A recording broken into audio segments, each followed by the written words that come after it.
Hi there. Let's start the war on death. The war on money, basically, in these times.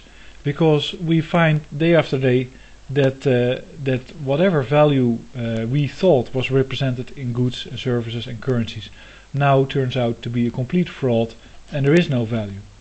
The problem with that is that in an exchange economy, in let's say the economy that we have, where we are supposed to feel rewarded if we receive something like euros or dollars, and we feel like we are supposed to get something back if we give something like gold bullion or whatever.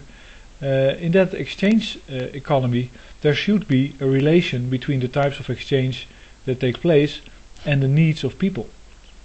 Let's say if somebody, I need food, I need shelter, I need energy, I need all kinds of stuff, and to get that I work I do what I do, and that's an exchange that I make with the economy. That's fine. It's not fine if in that economy people make exchanges that are not based on anything. They don't give anything, but they get something in return. And the recently revealed example is the gold bullion market, which turns out to be a complete fraud, which turns out to be leveraged 100 to 1. That means that somebody at one time had an ounce of gold, then just like the original banker, he wrote a paper that said you own this ounce of gold. He handed the paper to somebody, he sold it for something real, he got something for that, but then he thought, why not make another contract? And he made another contract, he sold that contract, and he did that 100 times for every ounce of gold that he has, and all that money is swirling around. It's all fake, and what we're waiting for is basically a run on the bank, just like the original bankers periodically experienced a run on the bank. That is a big problem and it's imminent.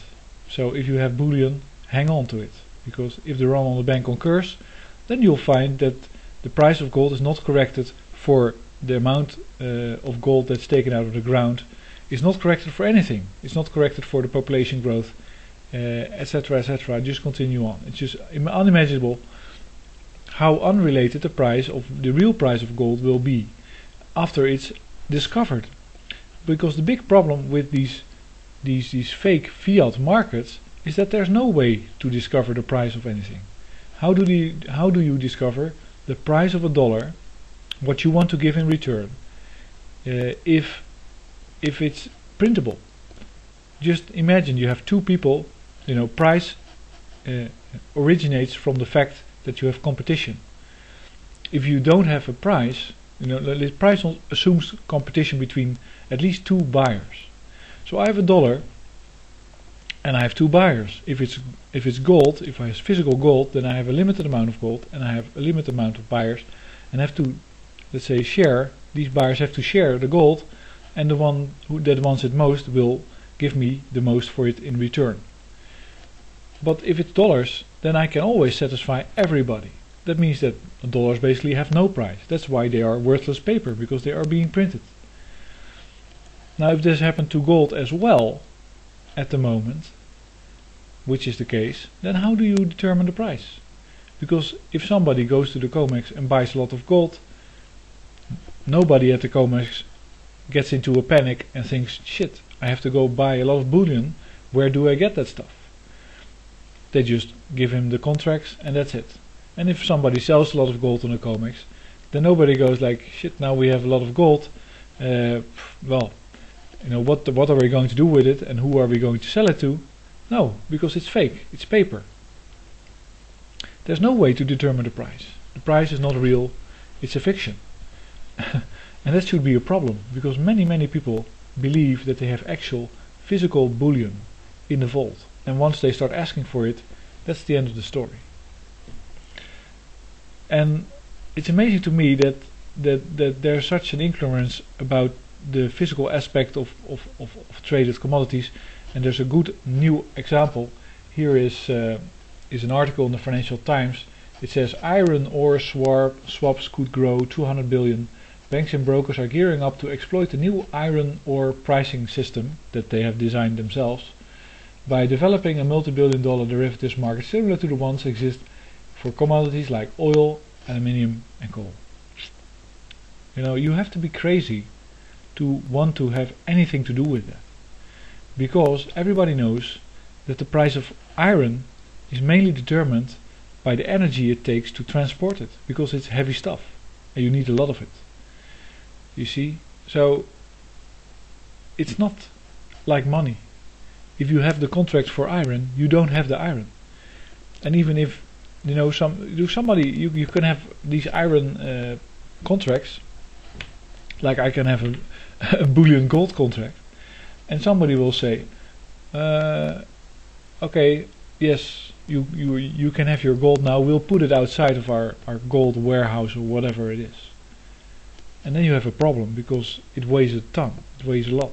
It's just not movable. You don't have it. It's very hard to have, basically, because for the price the volume is very large. It's worthless as a money. I think this announcement is actually an announcement of the new type of money they would like to use, which is available in large enough quantities to replace gold, maybe even as a money. You know, copper has been discussed as a new type of money. Why not iron? You know, the core of the earth is made of iron. I believe there's enough for it, so they can inflate it, I guess. That's a good idea. But the problem is that it's a complete bogus proposition. You should never go for it. And to have these, you know, that's the war on death. The war on death is basically the war on a bunch of spoiled, ignorant people that think that the only thing of importance is whatever they see in front of their nose. And it happens to be that they grew up in a banking and financial environment where it's the habit to lie to everybody and to fudge and to do everything to get whatever you want from anybody. You know, that they grew up, and we have that population doing their thing in Dubai and London and New York and all these other banks, but they're a plague. They're a pest. They're basically they're like a cancer on society. They add nothing. They cause problems. They distort perceptions. They confuse people. They rob them of their wealth. They undermine the economical traffic, and that's all because everybody keeps believing in the fact that money is the only thing of importance. Money is not the only thing of importance. The need of other people is the only thing of importance. And that has been undermined by the whole commercial enterprise, because everybody has to be an individual. Well, yeah, of course you have to think for yourself. That was the originality of, let's say, Descartes, and saying I think therefore I am, and Voltaire and all these Enlightenment people were more about making up your own mind, trying to find your own facts, but not about, you know, trying to be autonomous and uncaring towards other people, which is what the commercial industry constantly tries you to become. That's the war on death. And one of the big victories would be if derivatives were banned, if these fake systems were exposed, because then once more you would see, let's say, the ground, and you would start feeling what you really need yourself and what other people need, and then of course you can be very useful to each other, and that would be a much better society, I think. Thanks for listening.